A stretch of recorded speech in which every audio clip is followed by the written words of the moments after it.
Bisakah reshuffle ini jadi bagian pemerintah berupaya memperbaiki komunikasi kepada publik terkait kebijakan?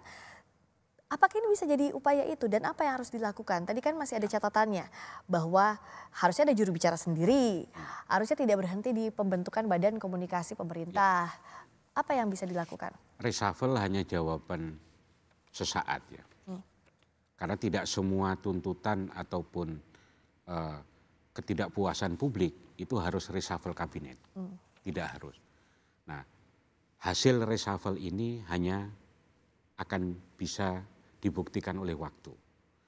Nah, yang perlu menjadi catatan bahwa pergantian menteri itu juga akan memiliki dampak terhadap kinerja di internal masing-masing kementerian. Akan berubah lagi Akan juga berubah nakodanya lagi masing-masing kementerian. nakoda, kemudian visi misinya akan sama, cara kerjanya, ritme kerjanya dan sebagainya. Memang bisa menjadi alat ya, alat untuk memicu, memecut supaya semuanya birokrasi bisa bergerak cepat dan sebagainya. Tapi juga bisa berdampak bahwa ingat bahwa di masa Pak Prabowo ini ada beberapa kementerian baru yang belum tuntas. Ya, seperti Seperti apa? KP2MI. KP2MI itu kan baru proses transisi. Ya. Tapi ketika menterinya diganti, menteri yang baru tentu akan ada adaptasi, ada penyesuaian dan lain sebagainya. Ya. Sehingga saya sendiri berharap agar pola reshuffle itu dilakukan betul-betul secara selektif. Tidak menjadi pilihan kalau tidak puas dengan menterinya diganti. Bukan kalau nggak puas menterinya langsung diganti begitu Ya. saja, tapi harus ada evaluasi Tapi dulu. ada evaluasi sebenarnya kekurangannya apa, problemnya di mana, bottleneck-nya seperti apa. Dampaknya apa kalau terlalu sering Kalau terlalu reshuffle? sering justru akan menjadi image yang kurang baik bahwa pemerintahan itu dianggap tidak stabil dan tidak bisa bekerja. Kalau 3 reshuffle yang terjadi terakhir ini Anda melihat tidak ada evaluasi sebelumnya langsung ganti saja? Kalau saya melihat tidak ada, kecuali reshuffle yang karena memang terkena masalah ya. Oke. Seperti Di luar itu tapi di luar evaluasi itu kinerja tidak tidak ada? ada evaluasi. Tidak ada evaluasi kenapa harus di reshuffle. Padahal misalnya dia menganggap kinerja kami baik-baik saja, tidak ada masalah. Tergantung selera presiden? Tergantung selera presiden karena memang prerogatif presiden itu yang berhak, yang bisa membuat kriteria, yang menentukan itu presiden. Nah, ini yang kemudian juga menjadi catatan, ada perbedaan gaya kepemimpinan. Kalau dulu Bung Hatta sama Pak Karno itu kan administratif sama ini ya, karismatik gitu. Kalau Pak Habibie itu kan sangat teknokratis. Ya. Pak SBY juga sangat teknokratis. Nah, kalau misalnya Pak Jokowi itu kan juga kombinasi ya. Ya. Ada yang bersifat progresif, tiba-tiba keluar kebijakan-kebijakan yang kemudian sangat besar, yang juga dilakukan secara cepat, yang menurut pikiran orang itu tidak mungkin. Dianggap orang out of the box. Ya, di luar semua orang berpikir. Nah, Pak Prabowo ini ingin mencoba untuk mencari pola kira-kira yang bisa efektif untuk pemerintahan, apakah gaya komando ataukah perintahnya harus semuanya dijalankan atau memang ada model lain. Nah, beliau saya kira sedang mencari ya format yang tepat. Tapi kalau model ini diteruskan oleh beliau, kemungkinan reshuffle itu tidak berhenti di sini. Bisa jadi sewaktu-waktu akan diganti. Dan kecenderungannya bisa jadi bukan beliau yang memberhentikan, tapi kemungkinan banyak kasus-kasus kan yang mengundurkan diri sebenarnya meskipun dicegah oleh beliau. Tunggu sampai saya berhentikan. Kenapa? Kenapa bisa dibaca demikian? Ya, mungkin nggak tahan. Misalnya Karena?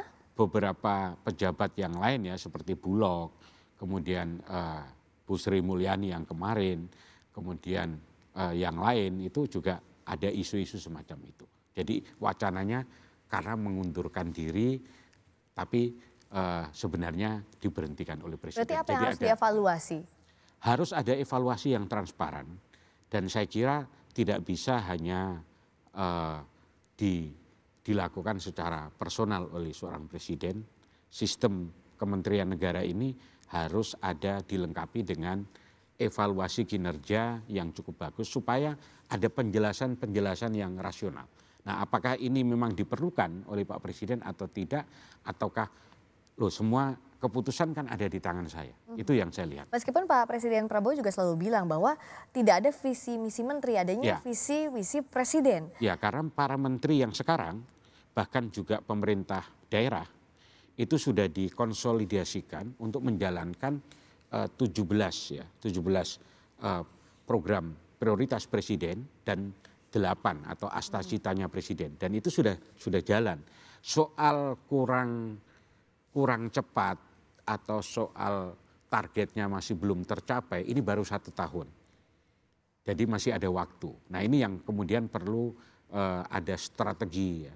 Artinya apakah Bapak juga mau bilang, Pak Hasim mau bilang bahwa jangan terlalu sering juga dilakukan reshuffle, tidak akan efektif juga untuk itu. Meskipun reshuffle itu hak presiden, tetapi kalau terlalu sering itu kemudian nanti juga publik tidak percaya. Bisakah menciptakan instabilitas kalau terlalu sering reshuffle? Bisa jadi, Mbak. Karena instabilitas itu kalau kemudian dia menggoyahkan koalisi.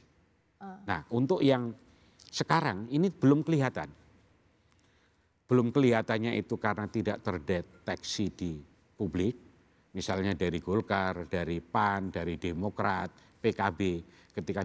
Ini kan kelihatannya tidak ada sinyal untuk terjadi keretakan atau membantah ataupun berbeda sikap dengan presiden, itu tidak. Tapi kan sering atau tidaknya juga kan relatif. Nah, ukurannya apa, tolak ukurnya apa? Kalau kemudian nanti dia mendekati pemilu 2029, kemudian model gaya seperti ini dilanjutkan, itu bisa jadi menimbulkan tensi politik yang renggang antar pemerintahan atau antar partai di dalam koalisi dan juga dengan pimpinan-pimpinan partai. Apalagi di 2029 itu presidensial threshold-nya kan 0%. Sehingga partai pasti akan juga punya kesempatan untuk menyalonkan ketua umum. Dampak terburuknya apa kalau terlalu tadi sering melakukan reshuffle?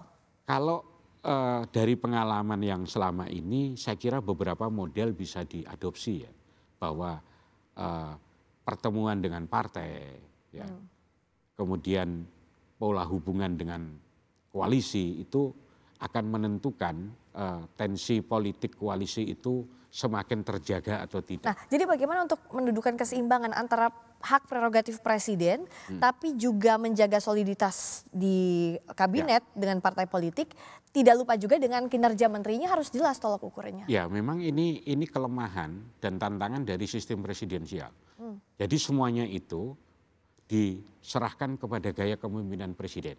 Jadi bagaimana membangun check and balances dengan parlemen, kemudian juga mengkombinasikan bahwa sebagian menterinya itu bukan hanya menteri, tapi dia juga ketua umum partai. Nah, ini yang kemudian hubungannya itu betul-betul harus dibuat lebih soft lah. Nah, saya kira Pak Prabowo punya beberapa model strategi. Misalnya kalau dulu Bu Mega kan diplomasi nasi goreng. Ya. Kemudian kalau Pak Jokowi kan sambil makan, ya, makan bersama, kemudian pertemuan. Nah, mudah-mudahan Pak Prabowo ini juga punya model supaya situasi politik kita itu tidak rapuh. Situasi politik tidak boleh rapuh, termasuk juga perbaikan nyata kinerja pemerintah. Itu yang karena dampaknya tetap akan ke masyarakat secara luas. Masyarakat harus merasakan dampak baik dari reshuffle ini. Terima kasih Pak Muhammad Nur Hasim, peneliti utama Pusat Riset Politik BRIN, sudah hadir di Rosi. Selamat malam. Selamat malam.